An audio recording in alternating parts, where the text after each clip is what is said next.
59 درس قرآن کی مجلس نمبر 59 58 ہماری مجلسیں مکمل ہو چکی ہیں، اور پچھلی ہماری جو مجلس نمبر 58 تھی اس مجلس کے اندر ہم نے قرآن پاک سورہ آل عمران شریف کی آیت نمبر 31 اور آیت نمبر 32 یہ ہمارے زیر مطالعہ تھی۔ کچھ باتیں پچھلی نشست کے اندر ہو گئی تھی اور کچھ باتیں رہ گئی تھیں۔ میں آپ کو بتا چکا ہوں کہ امام آلوسی رحمۃ اللہ تعالیٰ علیہ اور دیگر مفسرین نے اس آیت کا شان نزول یہ لکھا ہے کہ کچھ اقوام نے، یعنی یہودی، نصرانی، اسی طریقے سے مجوسی، اسی طریقے سے کچھ دیگر لوگ ہیں، ان میں مسلمان بھی ہیں، کہ انہوں نے دعویٰ کیا ہے کہ ہم اللہ تعالیٰ کی ذات اقدس کے ساتھ محبت رکھتے ہیں، اللہ تعالیٰ کی ذات اقدس کے ساتھ محبت کرتے ہیں۔ تو اللہ تعالیٰ کی ذات اقدس نے پھر قرآن پاک کی یہ آیت کریمہ نازل فرمائی، قل ان کنتم تحبون اللہ فاتبعونی یحببکم اللہ۔ تو یہ ہماری گفتگو جاری تھی۔ تو پچھلی نشست کے اندر لفظ محبت کے اوپر بھی میں نے کچھ روشنی ڈالی تھی، اور وہ آپ لوگوں کو معلوم ہو چکا ہے کہ محبت کس کو کہتے ہیں، اور اطاعت کس کو کہتے ہیں، اتباع کس کو کہتے ہیں، اور اس کے اثرات کیا ہوتے ہیں، اس کے نتائج کیا ہوتے ہیں۔ محبت ایک دعویٰ ہے، کسی شخصیت کے ساتھ آپ دعویٰ کرتے ہیں تو پھر اس کا جو دعویٰ محبت ہوتا ہے نا، اس کے کچھ تقاضے بھی ہوتے ہیں۔ تو یہ ہماری گفتگو پچھلی نشست کے اندر مکمل ہو چکی تھی۔ علامہ محمد حسین یعنی امام راغب اصفہانی رحمۃ اللہ تعالیٰ علیہ، حسین ابن محمد راغب اصفہانی، جن کو امام اصفہانی کے نام سے رحمۃ اللہ تعالیٰ علیہ یاد کیا جاتا ہے، آپ نے المفردات کے اندر محبت کا معنی یہ بیان کیا ہے کہ انسان جس چیز کو اپنے گمان کے مطابق اچھا خیال کرے اور اس چیز کا ارادہ کرے، اس کو محبت کہتے ہیں۔ اور محبت کے پھر کچھ اسباب ہوتے ہیں۔ محبت کے اسباب میں سے پہلا سبب یہ کہ جب ہماری حس لذت محسوس کرے، حواس خمسہ جو اللہ تعالیٰ کی ذات مقدسہ نے ہمیں عنایت فرمائیں، یہ حواس لذت جب محسوس کریں تو محبت ہوتی ہے۔ جس شے سے تمہارے حواس لذت پاتے ہیں ان سے پھر محبت ہوتی ہے۔ مثال کے طور پر دیکھیں، آنکھ لذت پاتی ہے حسن سے۔ آپ خوبصورت چیز دیکھیں گے، کوئی بھی شخص خوبصورت ہے، کوئی بھی نظارہ ویو خوبصورت ہے، تو یہ محبت کا سبب ہے، کیونکہ آنکھ جو ہے نا دیکھنے والی ہے نا، تو یہ لذت پاتی ہے۔ اسی طریقے سے ایک حس انسان کے اندر ہے چکھنے کی، یعنی حواس خمسہ میں سے ایک حس کیا ہے؟ چکھنے کی۔ تو جس وقت آپ چکھتے ہیں کسی چیز کو، مثال کے طور پر کوئی میٹھا ہے، کوئی نمکین ہے، کوئی بھی مختلف قسم کے سالن ہوتے ہیں، مختلف قسم کی غذائیں ہوتی ہیں، مختلف قسم کی سبزی ہوتی ہیں، پھل فروٹ ہوتے ہیں، تو یہ چکھنے والی جو حس ہے نا، یہ لذت پاتی ہے ان سے، لہٰذا ان اشیاء سے بھی محبت کی جاتی ہے۔ یہ محبت کا سبب ہے، یعنی جب عقل حس لذت محسوس کرے، تو دیکھنے کی جو حس ہے یہ لذت محسوس کر دی ہے خوبصورتی سے، اور چکھنے جو ہے مختلف اچھے قسم کے جو ذائقے ہوتے ہیں، تو چکھنے والی جو حس ہوتی ہے یہ مختلف ذائقوں سے لذت محسوس کرتی ہے۔ اس لیے کھانوں سے بھی محبت ہے، اس لیے خوبصورت چہروں سے بھی محبت ہوتی ہے۔ تو یہ محبت کا پہلا سبب ہے۔ دوسرا سبب محبت کا یہ کہ عقل لذت محسوس کرے۔ عقل لذت محسوس کرتی ہے علم سے، اس لیے علماء سے محبت ہوتی ہے کہ وہ علم کی باتیں کرتے ہیں۔ بعض ایسے لوگ بھی گزرے ہیں کہ جو خوبصورت نہیں ہوتے، بہت سارے صرفی علماء گزرے ہیں، نحوی علماء گزرے ہیں، شیخ الحدیث محدثین بڑے بڑے گزرے ہیں، تو بظاہر اگر آپ ان کو دیکھیں تو ان کی شکل، مطلب جو ان کا نقشہ کتابوں کے اندر آیا ہے، جائز کی آپ سوانح عمری پڑھیں، بہرحال چلو مختلف محدثین ہیں، علماء ہیں، فقہاء ہیں، لیکن ان کے دیکھیں نا نام کے ساتھ کتنی ہماری عقیدت جڑی ہوئی، کتنی ہماری محبت جڑی ہوئی، کس سبب سے؟ علم کے سبب سے، کہ ان کی باتیں پڑھ کر ہماری جو عقل ہے یہ لذت پاتی ہے۔ اور تیسرا محبت کا سبب ہوتا ہے جب کسی چیز سے آپ کو نفع ملے، کسی چیز سے کوئی بندہ بھی ہے نا آپ سے نقصان کو دور کرتا ہے، آپ کو نفع دیتا ہے، تو اس سے کیا ہوتی ہے؟ محبت ہوتی ہے۔ تو اس لیے دیکھیں نا کہ جو لوگ ہیں مثال کے طور پر حکماء ہیں، حکیم، ڈاکٹر حضرات، اسی طریقے سے دیگر بھی مختلف شعبوں سے تعلق رکھنے والے، چونکہ وہ مجھے پسند نہیں ہیں، بہرحال چلو کچھ نہ کچھ ان سے فائدہ کسی نہ کسی کو پہنچتا ہے۔ اب وکلاء ہیں، وکلاء کو دیکھ لیں، میں نام نہیں لینا چاہتا، وکلاء ہیں، اب ظاہر سی بات ہے وکلاء سے بھی انسان کو فائدہ ملتا ہے، وکلاء سے بھی انسان کو فائدہ پہنچتا ہے کہ جس وقت آپ اپنا کیس ان کے حوالے کرتے ہیں، آپ اپنا کیس ان کے حوالے کرتے ہیں تو آپ اس طرح کرتے ہیں کہ اس کے حوالے کر دیتے ہیں اپنا سارا نظام، وہ آپ کا کیس پھر جج کے سامنے دلائل دیتا ہے اور آپ وہ کیس جیت جاتے ہیں، کسی پریشانی سے انسان خلاصی پاتا ہے۔ تو یہ اسباب ہیں محبت کے، ان کو آپ ذہن کے اندر رکھیں۔ تو محبت کا معنی بھی آپ کو معلوم ہو گیا، محبت کے اسباب بھی آپ کو معلوم ہو گئے۔ اب یہ تو لغت کی بات تھی، علماء لغت نے جو کچھ محبت کا معنی لکھا ہے، اب محبت کے کچھ اور معانی بھی ہیں۔ ترجیح کو بھی محبت کہتے ہیں، کسی چیز کو آپ دوسری چیز کے اوپر ترجیح دینا، اس کو بھی محبت کہتے ہیں۔ اللہ تعالیٰ قرآن کے اندر کہتے ہیں الذین یستحبون الحیاۃ الدنیا علی الآخرۃ، جو لوگ دنیاوی زندگی کو آخرت پر ترجیح دیتے ہیں، دنیاوی زندگی کو یستحبون الحیاۃ الدنیا محبت رکھتے ہیں وہ دنیاوی زندگی سے، علی الآخرۃ آخرت پر، یعنی اخروی زندگی پر ترجیح دیتے ہیں، کس کو؟ دنیاوی زندگی کو دیتے ہیں۔ تو محبت کا معنی یستحبون، محبت کا معنی کیا نکلا؟ ترجیح دینا۔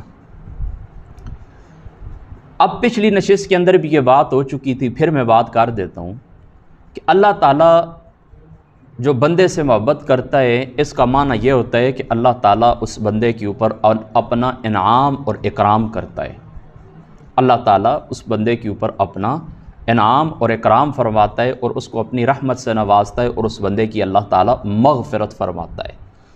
اس کی دلیل کیا ہے؟ اللہ پاک قرآن کے اندر کہتا ہے واللہ یحب المحسنین، اللہ تعالیٰ کی ذات اقدس نیکی کرنے والوں سے محبت رکھتا ہے، یعنی ان کی نیکیوں کا ان کو ثواب عطا فرماتا ہے اور اس ثواب کے بدلے اللہ تعالیٰ کیا کرتا ہے؟ ان کی بخشش فرما دیتا ہے۔ تو اللہ تعالیٰ کی محبت کا معنی کیا ہے؟ اللہ تعالیٰ محبت کرتا ہے یعنی اللہ تعالیٰ ثواب عطا کرتا ہے، اللہ تعالیٰ نیکی کے کاموں کی توفیق دیتا ہے، اللہ تعالیٰ بخشش فرما دیتا ہے، یعنی رزلٹ ایک ہی ہے، نتیجہ ایک ہی ہے، معال ایک ہی ہے۔ نیکی کی توفیق بھی اللہ تعالیٰ تب بھی دیتا ہے کہ میرا بندہ نیکی کرے اور جہنم سے بچ جائے۔ ٹھیک ہے، سمجھ آ گئی بات؟ اور بندہ اللہ تعالیٰ سے محبت کرتا ہے یعنی اللہ تعالیٰ کے قرب کا اور اللہ تعالیٰ کی رضا کا طالب ہوتا ہے، اللہ تعالیٰ کے قرب کا اور اللہ تعالیٰ کی رضا کا طالب ہوتا ہے۔ علامہ ابو عبداللہ محمد ابن احمد مالکی قرطبی رحمۃ اللہ تعالیٰ علیہ، آپ کا سن وفات ہے 668 668 ہجری۔ تو آپ الاحکام القرآن کے اندر لکھتے ہیں کہ ابن عرفہ رحمۃ اللہ تعالیٰ علیہ آپ نے کہا ہے کہ اہل عرب کے نزدیک کسی شے کے ارادہ اور اس کے قصد کو محبت کہتے ہیں، کسی شے کے ارادہ اور اس کے قصد کو محبت کہتے ہیں۔ امام ازہری رحمۃ اللہ تعالیٰ علیہ آپ نے کہا اللہ اور اس کے رسول کی محبت کا معنی یہ ہے کہ ان کی اطاعت کی جائے اور ان کے احکام کے اوپر عمل کیا جائے۔ ٹھیک ہے، یعنی اللہ سے فلاں بندے کو محبت ہے، اس کے رسول سے محبت ہے، تو اس کا کیا مطلب؟ نتیجہ کیا ہے کہ وہ بندہ کیا کرے؟ اللہ تعالیٰ کی احکام کی اطاعت کرے اور ان کے احکام کے اوپر عمل کرے۔ اور اللہ تعالیٰ کی بندہ سے محبت کا معنی یہ ہے کہ وہ ان کو اپنی مغفرت سے نوازے۔ یہ ساری باتیں ابتدا کے اندر میں کر چکا تھا، صرف آپ دلیلیں ذہن کے اندر رکھتے رہیں کہ کس عالم دین نے کس آیت کے تحت کیا لکھا ہے، بس یہ یعنی دعویٰ میں پہلے عرض کر چکا ہوں اور اب اس کے اوپر یوں سمجھیں کہ دلائل عرض ہو رہے ہیں۔ تو اللہ تعالیٰ فرماتا ہے کہ اللہ تعالیٰ کی ذات اقدس کافروں سے محبت نہیں رکھتا، قرآن پاک کے اندر آتا ہے نا، اس کا معنی یہ ہے کہ وہ کافروں کو نہیں بخشے گا۔ تو اب ثابت ہو گیا نا کہ اللہ تعالیٰ کی محبت کا معنی یہ ہے کہ اللہ تعالیٰ کی ذات اقدس جس بندے سے محبت نہیں رکھتے یعنی اس کو بخشتے نہیں ہیں۔ حضرت سالم بن عبداللہ رضی اللہ تعالیٰ عنہ آپ نے کہا کہ اللہ سے محبت کی علامت قرآن سے محبت کرنا ہے، اور قرآن سے محبت کی علامت نبی پاک صلی اللہ تعالیٰ علیہ وآلہ وسلم سے محبت کرنا ہے، اور نبی پاک صلی اللہ تعالیٰ علیہ وآلہ وسلم سے محبت کی علامت حضور کی سنتوں سے محبت کرنا ہے۔ اور ان سب سے محبت کی علامت آخرت کی محبت ہے، اور آخرت سے محبت کی علامت ضرورت کے علاوہ دنیا کی ہر چیز سے بغض رکھے۔ کیا مطلب؟ باقی چیزوں کی طرف اس کی نگاہ ہی نہ رہے۔ دنیا ایک سامان ہے، سامان زیست ہے، دنیا گزران جس کو آپ کہتے ہیں، دنیا گزارنے کے لیے اللہ تعالیٰ نے کچھ اسباب آپ کو، بس جتنا آپ کو ضرورت ہے اس کے اوپر نگاہ رکھیں، باقی چیزوں سے بغض رکھنا یعنی ان کی طرف نگاہ التفات نہ کرنا، ان کی طرف توجہ نہ کرنا۔ تو یاد رکھیں یہ آخرت کی محبت کی یہ علامت ہوتی ہے کہ وہ بندہ دنیا کو مبغوض جانتا ہے، بس جو اس کی ضرورت ہوتی ہے، کوئی کپڑا چیڑا ہے، کوئی کھانا پینا ہے، کوئی رہائش کا سامان ہے، بس اتنا ہو کہ چھت اور سار کے اوپر انسان اس کے سائے کے نیچے اپنی زندگی گزارے، کپڑا ایسا مل جائے کہ جو ساتر ہو بدن کو، اور روٹی اتنی بندہ کھا لے کہ انسان کی جو بدن کی قوت برقرار رہے، بندہ اپنے روزمرہ کے جو معاملات ہیں زندگی کے تو وہ بندہ سر انجام دے سکے، باقی دنیا کے ساتھ اس کا تعلق نہ ہو۔ اور یہی میں کہتا ہوں کہ خلاصہ ہے سارے اس تصوف کا۔ ٹھیک ہے، اب تھوڑا اس بات کے اوپر بھی آپ توجہ رکھیں، اللہ تعالیٰ کی ذات اقدس نے کیا فرمایا؟ قل ان کنتم تحبون اللہ فاتبعونی یحببکم اللہ، کہ اگر تم دعویٰ کرتے ہو اور تم چاہتے ہو کہ اللہ تعالیٰ کی ذات اقدس تم سے محبت رکھے تو فاتبعونی یحببکم اللہ، میری اتباع کرو، یعنی ذات مصطفیٰ محمد مصطفیٰ صلی اللہ تعالیٰ علیہ وآلہ وسلم آپ کی اطاعت کرو۔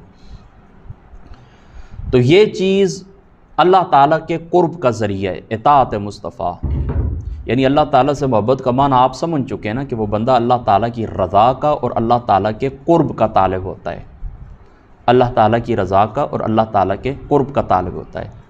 تو اتباع مصطفیٰ انسان کو اللہ تعالیٰ کے قریب کر دیتی ہے، اور وہ بندہ اللہ تعالیٰ کا محبوب بن جاتا ہے، وہ بندہ اللہ تعالیٰ کا محبوب بن جاتا ہے جو اپنی زندگی اطاعت مصطفیٰ کے اندر، اتباع مصطفیٰ کے اندر صرف کرتا ہے۔ اور اتباع اور اطاعت کا فرق بھی میں آپ کو سمجھا چکا ہوں کہ اطاعت وہ ہوتی ہے جن کاموں کے کرنے کو حکم دیے، جن کاموں سے رکنے کو حکم دیے، اور اتباع وہ ہوتی ہے حکم نہیں ہوتا، وہ اپنی ذاتی آپ کی عقیدت ہوتی ہے، بندہ تلاش کرتا ہے جا کر کہ کون سی چیز ایسی ہے کہ جو کام آپ علیہ الصلوۃ والسلام کی ذات اقدس نے کیا، یا جس ذات کے ساتھ آپ کو محبت ہو، اس کا کھانا پینا اوڑھنا بچھونا، جن چیزوں کا آپ کو حکم نہیں دیا گیا ان کی بھی بندہ جا کر اتباع کرے، اس کو اتباع کہتے ہیں، ان کاموں کو بندہ اپنا لے، اس کو اتباع کہتے ہیں۔ اور اطاعت کیا ہوتی ہے؟ یعنی فرائض واجبات جن کو حکم دیا جاتا ہے۔ یہ فرق میں تفصیل کے ساتھ پچھلی نشست کے اندر بیان کر چکا ہوں۔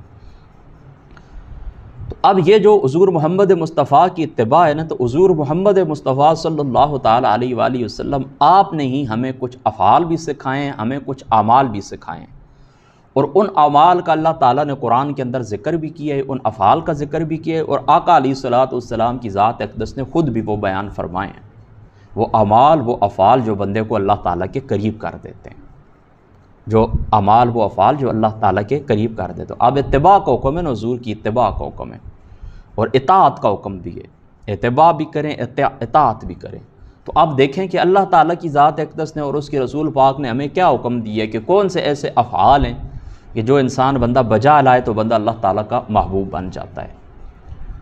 حضرت انس بن مالک رضی اللہ تعالیٰ عنہ آپ فرماتے ہیں کہ رسول اللہ نے فرمایا، یہ بخاری شریف کی روایت ہے، کہ تم میں سے کوئی شخص اس وقت تک مومن نہیں ہو سکتا جب تک میں اس کے نزدیک اس کے والد، اس کی اولاد اور سب لوگوں سے زیادہ محبوب نہ بن جاؤں، سب لوگوں سے زیادہ محبوب نہ بن جاؤں۔ یعنی آپ چاہتے ہیں کہ آپ اللہ تعالیٰ کے محبوب بنیں اور آپ کو کامل ایمان نصیب ہو، تو ساری دنیا کے جتنے بھی رشتے ہیں ان سب سے زیادہ محبت آپ کو کن سے ہونی چاہیے؟ اللہ تعالیٰ کے رسول سے ہونی چاہیے۔ دوسرے مقام کے اوپر حضور علیہ الصلوۃ والسلام نے فرمایا، یہ بھی بخاری شریف کی روایت ہے، کہ 3 خصلتیں جس شخص میں ہوں وہ ایمان کی حلاوت کو پا لیتا ہے، یہ کہ اسے اللہ اور اس کا رسول ما سوا سے محبوب ہو، جو کچھ بھی باقی ہے نا ان سب سے زیادہ محبوب آپ کو کون ہو؟ اللہ تعالیٰ اور اس کے رسول۔ اور دوسرا فرمایا، جس شخص سے محبت کرے تو صرف اللہ کے لیے محبت کرے، اور اس کے نزدیک کفر میں لوٹنا آگ میں ڈالے جانے کی طرح مکروہ ہو، یعنی جس طرح انسان پسند نہیں کرتا کہ اس کو آگ کے اندر ڈالا جائے، بالکل وہ اسی طرح دوبارہ اسلام کے بعد کفر کے اندر لوٹنا پسند نہیں کرتا۔ یہ 3 خصلتیں جس شخص کے اندر ہوں، جس شخصیت کے اندر پائی جائیں، تو جس شخصیت کے اندر پائی جائیں تو وہ بندہ ایمان کی حلاوت پا لیتا ہے۔ یہ کس کا حکم ہے؟ رسول پاک صلی اللہ تعالیٰ علیہ وآلہ وسلم آپ کا حکم ہے۔ حضرت انس فرماتے ہیں کہ نبی پاک نے فرمایا کہ ایمان کی علامت جو ہے یہ انصار سے محبت کرنا ہے، اور نفاق کی علامت یہ انصار سے بغض رکھنا ہے۔ رسول پاک صلی اللہ تعالیٰ علیہ وآلہ وسلم کے صحابہ انصار وہ گروہ ہیں کہ جب حضور ہجرت کر کے گئے تو ان لوگوں نے حضور کے ساتھیوں کو آپ کی ذات مقدسہ کو ٹھکانہ دیا، دل اور جان سے آپ کی خدمت کی، اپنے گھروں کے اندر، اپنے کھانوں کے اندر ان کو شریک کیا، اپنا بھائی ان کو بنایا۔ تو یہ انصار تھے۔ انصار کے ساتھ بھی جو بندہ محبت رکھتا ہے نا، تو یہ کس کی علامت ہے؟ ایمان کی علامت ہے۔ امام ترمذی رحمۃ اللہ تعالیٰ علیہ آپ نے حضرت عبداللہ ابن مغفل رضی اللہ تعالیٰ عنہ آپ سے یہ روایت نقل کی ہے کہ رسول اللہ صلی اللہ تعالیٰ علیہ وآلہ وسلم نے فرمایا کہ میرے اصحاب کے متعلق اللہ سے ڈرو اور میرے بعد ان کو تان اور تشنیع کا نشانہ نہ بناؤ۔ جس نے ان سے محبت رکھی اس نے میری محبت کی وجہ سے ان سے محبت رکھی، اور جس نے ان سے بغض رکھا تو اس نے میرے بغض کی وجہ سے ان سے بغض رکھا۔ جس نے ان کو ایذا دی اس نے مجھ کو ایذا دی، اور جس نے مجھے ایذا دی اس نے اللہ تعالیٰ کو ایذا دی، اور جس نے اللہ تعالیٰ کو ایذا دی تو وہ عنقریب اس کو اپنی گرفت میں لے لے گا۔ اللہ اکبر اللہ۔ یعنی حضور کے اصحاب ہوں یا حضور کے آل ہوں، اب دیکھیں نا، لوگ ڈائریکٹ تو قرآن کے اوپر حملہ نہیں کر سکتے، ڈائریکٹ تو اللہ کے اوپر حملہ نہیں کر سکتے، ڈائریکٹ دین کے اوپر حملہ نہیں کر سکتے، تو وہ شخصیات کے جن کے توسط سے ہمیں دین ملا ہے ان کو مجروح کرنے کی کوشش کرتے ہیں۔ تو یہ حقیقت کے اندر جو بغض صحابہ یا بغض اہل بیت ہے، یہ حقیقت کے اندر بغض مصطفیٰ ہے۔ اور حضور علیہ الصلوۃ والسلام کیا فرماتے ہیں کہ جس نے مجھے ایذا دی تو اس نے ایذا دی کس کو؟ اللہ تعالیٰ کی ذات اقدس کو ایذا دی، اور جس نے اللہ تعالیٰ کی ذات اقدس کو ایذا دی تو پھر کیا ہوگا؟ اللہ تعالیٰ کی ذات اقدس اس کی بڑی سخت گرفت فرمائیں گے۔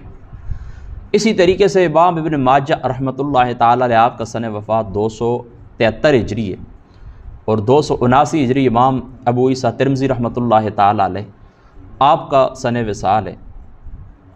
تو امام ابن ماجہ جن کا سن وصال 273 ہجری ہے، آپ فرماتے ہیں کہ حضرت ابو ہریرہ راوی ہیں، رسول اللہ نے فرمایا جس نے حسن اور حسین سے محبت رکھی اس نے مجھ سے محبت رکھی، اور جس نے ان سے بغض رکھا اس نے مجھ سے بغض رکھا۔ یہ میں دیکھیں نا اس کانسیپٹ کے اندر یہ روایات آپ کو سنا رہا ہوں نا کہ حضور کی اتباع کا حکم اللہ تعالیٰ نے ہمیں دیا ہے، تو حضور کی اتباع کن کاموں کے اندر ہے بس یہ آپ جان لیں۔ اسی طریقے سے حضرت ابو ہریرہ رضی اللہ تعالیٰ عنہ آپ یہ حدیث پاک کے راوی حضور علیہ الصلوۃ والسلام نے فرمایا اللہ تعالیٰ فرماتا ہے کہ جو شخص میرے ولی سے عداوت رکھتا ہے میں اس سے اعلان جنگ کرتا ہوں۔ یعنی اس بندے کے ساتھ اللہ کی عداوت دشمنی ہے کہ جو بندہ اللہ تعالیٰ کے ولیوں کے ساتھ، نیک بندوں کے ساتھ، صالحین کے ساتھ، نیکوکاروں کے ساتھ دشمنی رکھتا ہے۔ تو اس کا مفہوم مخالف کیا ہے کہ جو ان سے محبت رکھتا ہے تو اللہ تعالیٰ کا محبوب ہے۔ اسی طریقے سے حضرت ابو ہریرہ یہ حدیث پاک کے راوی یہ بھی بخاری شریف کے اندر موجود ہے کہ جب اللہ تعالیٰ کسی بندے سے محبت فرماتا ہے تو اللہ تعالیٰ کی ذات اقدس جبریل علیہ الصلوۃ والسلام کو ندا فرماتے ہیں کہ اللہ تعالیٰ فلاں بندے سے محبت فرماتا ہے، اللہ تعالیٰ فلاں بندے سے محبت فرماتا ہے۔ تو جبریل کو ندا دی جاتی ہے کہ اللہ فلاں بندے سے محبت کرتا ہے تو تم بھی اس سے محبت رکھو۔ پھر جبریل آسمان والوں میں ندا کرتا ہے کہ اللہ تعالیٰ فلاں بندے سے محبت رکھتا ہے تو تم بھی اس سے محبت رکھو، تو آسمان والے اس سے محبت رکھتے ہیں، پھر اس بندہ کے لیے زمین میں مقبولیت رکھ دی جاتی ہے۔ یہ درجنوں اپنے گفتگو کے اندر، تقریروں کے اندر میں نے یہ روایت سنائی ہے مختلف مواقع کے اوپر کہ بندہ پہلے محبوب خدا بنتا ہے، محبوب جبریل بنتا ہے، محبوب ملائکہ بنتا ہے، پھر اس کے بعد اس کی مقبولیت زمین والوں کے اندر رکھی جاتی ہے۔ تو جو بندہ زمین والوں کے اندر آپ کو جس کی مقبولیت نظر آئے نا تو آپ سمجھ لیں کہ اس کی مقبولیت پہلے اللہ کے دربار میں، پھر فرشتوں کے دربار میں، جبریل کے دربار میں، یعنی وہ پہلے محبوب خدا ہے، محبوب جبریل ہے، محبوب ملائکہ ہے، اس کے بعد زمین والوں کے دل کے اندر اس کی محبت رکھی جاتی ہے۔ تو یہ ساری روایات سے کیا ثابت ہوتا ہے کہ اللہ کی محبت کے لیے رسول اللہ سے محبت رکھنا، اور آپ کے اصحاب اور آپ کے اہل بیت سے محبت رکھنا، اور آپ کی امت کے اولیاء اللہ سے محبت رکھنا ضروری ہے۔ ٹھیک ہے، اللہ کی محبت کے لیے، اللہ کی محبت کے لیے کن سے؟ رسول اللہ سے محبت رکھنا، آپ کے اصحاب سے محبت رکھنا، آپ کے اہل بیت سے محبت رکھنا، اور آپ کے اولیاء اللہ سے محبت رکھنا۔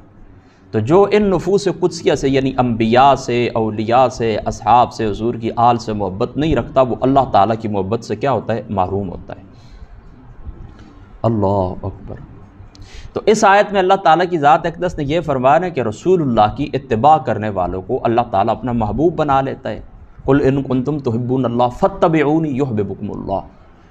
تو قرآن اور سنت کی روشنی کے اندر آپ دیکھیں نا، آپ وہ افعال آپ جان لیں کہ جن کے کرنے سے اللہ تعالیٰ بندے کو اپنا محبوب بنا لیتا ہے، وہ کون سے ہیں؟ دیکھیں اللہ تعالیٰ کیا فرماتا ہے، وَأَحْسِنُوا إِنَّ اللَّهَ يُحِبُّ الْمُحْسِنِينَ، اور نیکی کرو، بے شک اللہ تعالیٰ نیکی کرنے والوں سے محبت رکھتا ہے۔ إِنَّ اللَّهَ يُحِبُّ التَّوَّابِينَ وَيُحِبُّ الْمُتَطَہِّرِينَ، اللہ تعالیٰ توبہ کرنے والوں سے محبت فرماتا ہے اور اللہ تعالیٰ پاکیزگی حاصل کرنے والوں سے محبت فرماتا ہے۔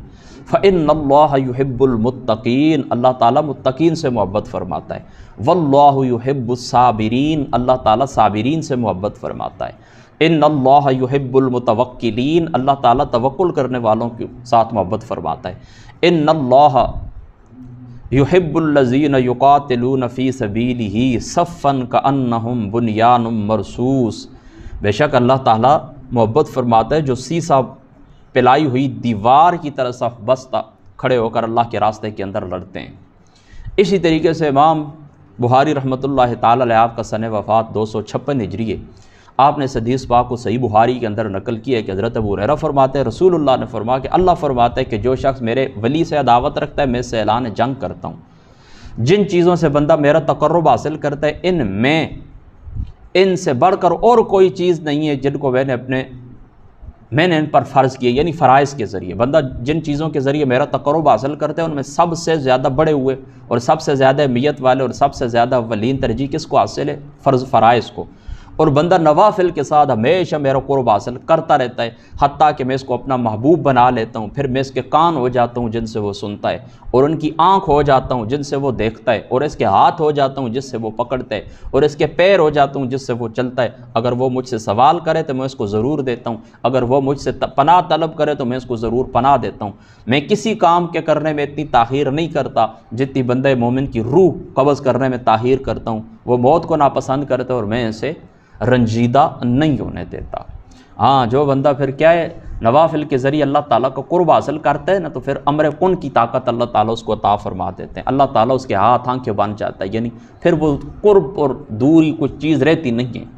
ظاہری سی بات ہے جب وہ اللہ تعالیٰ کی طاقت سے دیکھتا ہے، اللہ کی سماعت سے وہ سنتا ہے، اللہ کی بصارت سے وہ دیکھتا ہے، تو قرب اور بود کا یہ تو ہمیں جو اللہ نے اپنی سماعت عطا فرمایا ہمارے آگے پردے نا، پھر جو بندہ اللہ کے قریب ہو جاتا ہے اور اللہ کی سماعت سے وہ سنتا ہے تو قرب اور بود کا کوئی تصور نہیں رہتا۔ اللہ اکبر۔ حضرت ام المؤمنین سیدتنا عائشہ صدیقہ رضی اللہ تعالی عنہ آپ بیان فرماتی ہے کہ یہود کی ایک جماعت رسول اللہ کے پاس آئی اور انہوں نے کہا السلام علیکم، یعنی تمہیں موت آئے۔ تو حضرت عائشہ نے فرمایا میں نے ان کو سمجھ لیا، تو میں نے کہا تم پر موت آئے اور تمہیں لعنت ہو۔ تو رسول اللہ نے فرمایا ٹھہرو عائشہ، اللہ تعالیٰ ہر معاملہ میں نرمی کرنے سے اللہ تعالیٰ محبت رکھتا ہے، لہذا جو لوگ نرمی کرتے ہیں نا گفتگو میں، کردار میں، چال میں، ڈھال میں، اخلاق میں، طلب میں، دینے میں، لینے میں، اللہ تعالیٰ کی ذات اقدس کے وہ لوگ محبوب فرماتے ہیں، محبوب ہو جاتے ہیں۔ اللہ تعالیٰ نرمی کرنے سے بھی کیا کرتا ہے؟ محبت فرماتا ہے۔ اللہ اکبر۔ امام ابن ماجہ رحمۃ اللہ تعالیٰ علیہ، آپ نے سنن ابن ماجہ کے اندر حضرت سہل ابن سعد رضی اللہ تعالیٰ عنہ آپ سے مروی یہ روایت نقل کی ہے کہ نبی پاک کے پاس ایک شخص آیا، عرض کیا یا رسول اللہ مجھے ایسا عمل بتلائیے کہ جب میں وہ عمل کروں تو اللہ بھی مجھ سے محبت رکھے اور لوگ بھی مجھ سے محبت کرے۔ رسول اللہ نے فرمایا دنیا سے بے رغبتی کرو، اللہ تعالیٰ تم سے محبت کرے گا، اور لوگوں کے ہاتھوں میں جو چیزیں ان سے بے رغبتی کرو لوگ تم سے محبت کریں گے۔ اللہ اکبر۔ ٹھیک ہے، دنیا سے بے رغبتی کرو تو اللہ تعالیٰ کی ذات اقدس تم سے محبت کریں گے، اور لوگوں کے ہاتھوں میں جو کچھ ہے اسے بے پرواہ ہو جاؤ، ان کی طرف نہ دیکھو، اس لیے پھر کیا ہوگا لوگ بھی تم سے محبت کریں گے۔ حضرت عمران ابن حسین رضی اللہ تعالیٰ عنہ آپ فرماتے ہیں، یہ بھی ابن ماجہ شریف کی روایت ہے، رسول اللہ نے فرمایا اللہ تعالیٰ اس بندہ مومن سے محبت کرتا ہے جو تنگ دست ہو، سوال سے بچتا ہو اور عیالدار ہو، اولاد اس کی بہت ساری ہے، درجن اس کے بچے ہیں، 6 بچے ہیں، 8 بچے ہیں، گھر کے اندر بچیاں ہیں، اور وہ عیالدار ہے، اب تنگ دست بھی، اتنی مالی وسائل بھی نہیں ہے کہ ان کو اچھا کھلا سکے، اس کے باوجود بھی وہ سوال نہیں کرتا، تو اللہ تعالیٰ اس بندے سے محبت کرتے ہیں۔ اور جن افعال سے اللہ تعالیٰ محبت نہیں کرتا وَلَا تَعْتَدُوا إِنَّ اللَّهَ لَا يُحِبُّ الْمُعْتَدِينَ، اور حد سے نہ بڑھو، بے شک اللہ تعالیٰ حد سے بڑھنے والوں سے محبت نہیں کرتا۔ واللہ لا یحب کل کفار نسیم، اللہ تعالیٰ ناشکرے سے گناہگار سے محبت نہیں کرتا۔ واللہ لا یحب الظالمین، اللہ تعالیٰ ظالموں سے محبت نہیں کرتا۔ ان اللہ لا یحب من کان خوانا اسیما، بے شک اللہ تعالیٰ کی ذات اقدس خائن اور گناہگاروں سے محبت نہیں کرتے۔ لا یحب اللہ الجہر بالسوء من القول الا من ظلم، اللہ اس شخص سے محبت نہیں کرتا جو بری بات کو آشکارا کرے ما سوا اس شخص کے جس پر ظلم کیا گیا ہو۔ واللہ لا یحب المفسدین، فسادیوں سے اللہ تعالیٰ محبت نہیں رکھتے۔ ولا تسرفوا ان اللہ لا یحب المسرفین، اللہ تعالیٰ فضول خرچوں سے محبت نہیں رکھتے۔ ان اللہ لا یحب المستکبرین، اللہ تعالیٰ تکبر کرنے والوں سے محبت نہیں کرتے۔ ان اللہ لا یحب الفرحین، اللہ تعالیٰ اترانے والوں سے محبت نہیں رکھتے۔ ان اللہ لا یحب کل مختال فخور، اللہ تعالیٰ اکڑنے والے اور جھگڑالو سے متکبر سے اللہ تعالیٰ کی ذات اقدس محبت نہیں رکھتے۔ اسی طریقے سے مجموع الزوائد کی یہ روایت ہے، حضرت حافظ نور الدین ایسمی رحمۃ اللہ تعالیٰ علیہ 807 ہجری 9ویں صدی کے اندر آپ گئے ہیں دنیا سے۔ حضرت ابو ہریرہ سے آپ نے روایت نقل کی، رسول اللہ نے فرمایا اللہ تعالیٰ مال ضائع کرنے سے، زیادہ سوال کرنے سے اور بحث کرنے والے سے محبت نہیں کرتا۔ اسی طریقے سے حضرت علی رضی اللہ تعالیٰ عنہ آپ اس حدیث پاک کے راوی ہیں، اور یہ حدیث پاک بھی مجموع الزوائد کے اندر موجود ہے کہ رسول اللہ نے فرمایا اللہ تعالیٰ جاہل بوڑھے، ظالم امیر اور متکبر فقیر سے محبت نہیں کرتا۔ ہاں، ظالم امیر، جاہل بوڑھے اور متکبر فقیر سے اللہ تعالیٰ محبت نہیں کرتا۔ اور مصنف ابن ابی شیبہ کی یہ روایت ہے کہ بنو زمرہ کا ایک شخص نے اپنے والد سے روایت کی کہ رسول اللہ نے فرمایا اللہ تعالیٰ ماں باپ کی نافرمانی کرنے سے بھی محبت نہیں کرتا۔ اللہ اکبر۔ حضرت اسامہ ابن زید رضی اللہ تعالیٰ عنہ آپ بیان فرماتے ہیں رسول اللہ نے فرمایا اللہ عز و جل بد حلق اور بد زبان سے محبت نہیں کرتا۔ اللہ تعالیٰ بد حلق اور بد زبان سے محبت نہیں کرتا۔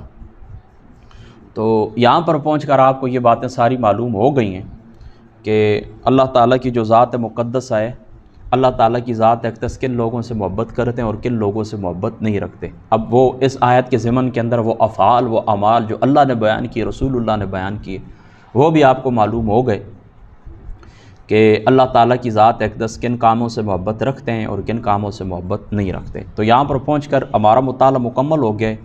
قل ان کنتم تحبون اللہ، یہ اس آیت کریمہ کا آیت نمبر 31 اور آیت نمبر 32، اس کا ہمارا مطالعہ مکمل ہو گیا ہے۔ آگے انشاءاللہ تعالیٰ اگلی نشست کے اندر یہ جو آیت کریمہ ہے نا اطیعوا اللہ و اس کو بھی ساتھ لے لیں گے انشاءاللہ تعالیٰ، اور آگے پھر ہم پڑھیں گے ان اللہ اصطفیٰ آدم و نوح وآل ابراہیم، یہ اس کو انشاءاللہ تعالیٰ اگلی نشست کے اندر اللہ تعالیٰ عمل کی توفیق عطا فرماوا ہے۔